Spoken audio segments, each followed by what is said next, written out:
Hello and welcome to another video made by Sovar, or my real name is Parker, but here is something quite interesting that I've been developing on. As you see on my screen, it's a big terrain just far in the distance that I developed.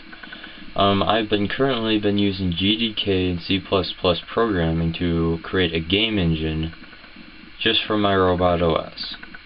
If you haven't heard or seen anything about my RobotOS, it is designed to allow video games controlling robots and having a consciousness as a video game for the robot itself, but the robot also has capabilities of doing stuff like reprogramming its own programming to adapt to different environments. I'm still working on the adapt to different environments part, but I can make it program itself. I've so far been successful with making Minecraft change LED lights by reprogramming its own microcontroller. But anyways, this game engine can be for any other purpose, but it's also very compatible with the RobotOS. It basically just allows the game to actually send certain different information to the RobotOS based on the game environment. Like if you do this mission, your robot's gonna act this way, that type of stuff. But a small little preview or walkthrough of this game engine. If I press the key 1, I know I don't really have a good camera on here. Well, it does HD, but I don't have enough room. But it says, please choose your object ID. This is where you can actually place objects wherever you want. You can set the scale, the rotation, what type of object it is. It could be from an external source or an internal, meaning like sphere, cube, stuff like that. You could create lights and place them. You could change your movement speed in the actual world. You can set AI, which is really cool. But let me demonstrate a few of those. Okay, so what I want to do is,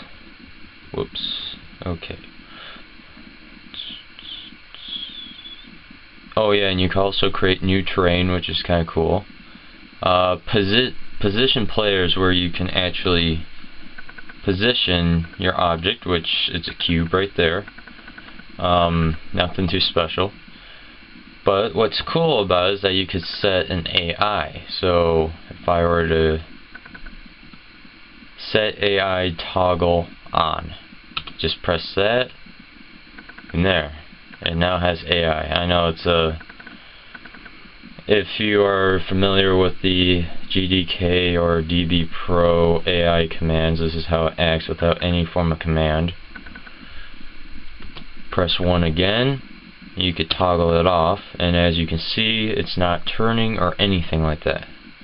Now if I were to get close here, go back on here, and if I were to create a light, as you can see, well, I don't know if you can see that well, but the actual surface of this object actually started to light up more because I placed a light there.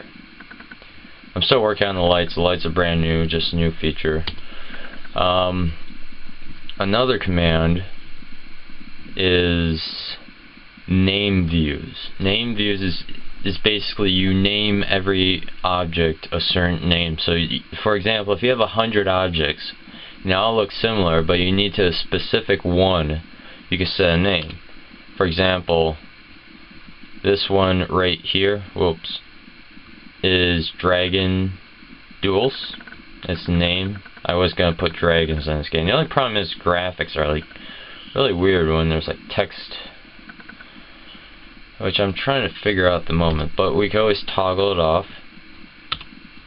Okay, so let's explore this terrain. I could set my moving speed. Takes a while though. But the cool thing about the terrain that I'm eventually going to get to is that I could just generate more and more and more terrain. So it'll be like how Minecraft works, if you've played that before. But there is a feature that I'm going to show here in a minute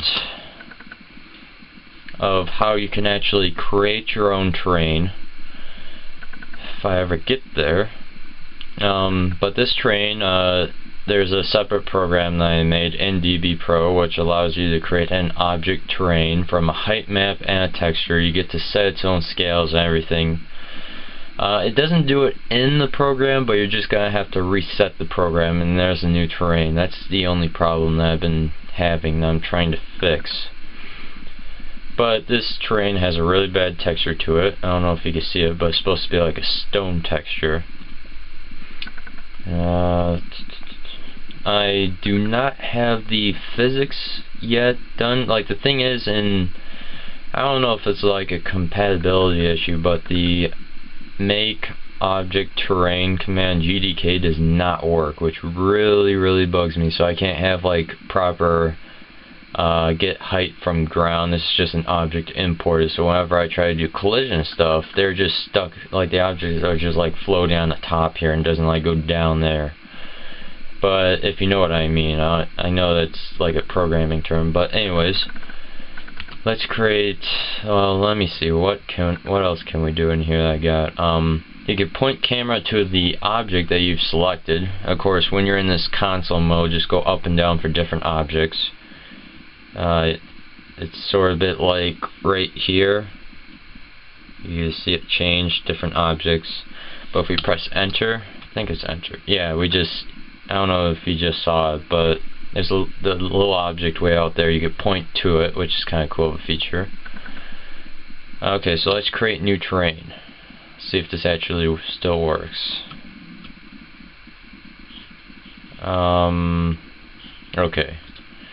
Yeah, I got this program full screen, so can't really see it too well. But anyways, you got your X scale on the first part, so let's just say 100. Y scale 50, and that 100.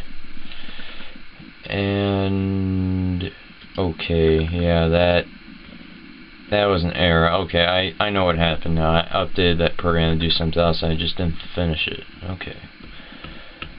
Well, that was perfect for the example. But anyways, post, comment, anything, subscribe.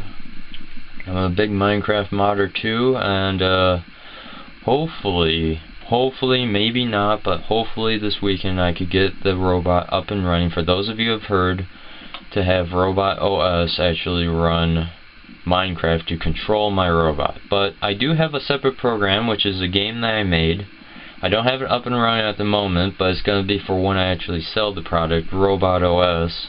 I'm going to use my own game, which is called VRobot++. It's basically a virtual programming language, and it is so easy that you could probably learn in 5 minutes. And you could do anything with the robot. It's really fun, really easy. And the whole entire goal for this RobotOS is just to make the average person be able to program, control a robot from mobile devices, computers. They'll also have an application store to it, all sorts of stuff, and it's basically integrated with a lot of video games. And if you want to, if you're a programmer for robots, you could just program it without having to play the game or anything. But I don't know why you wouldn't, because it's just a lot easier. But anyways, thanks for watching. Peace.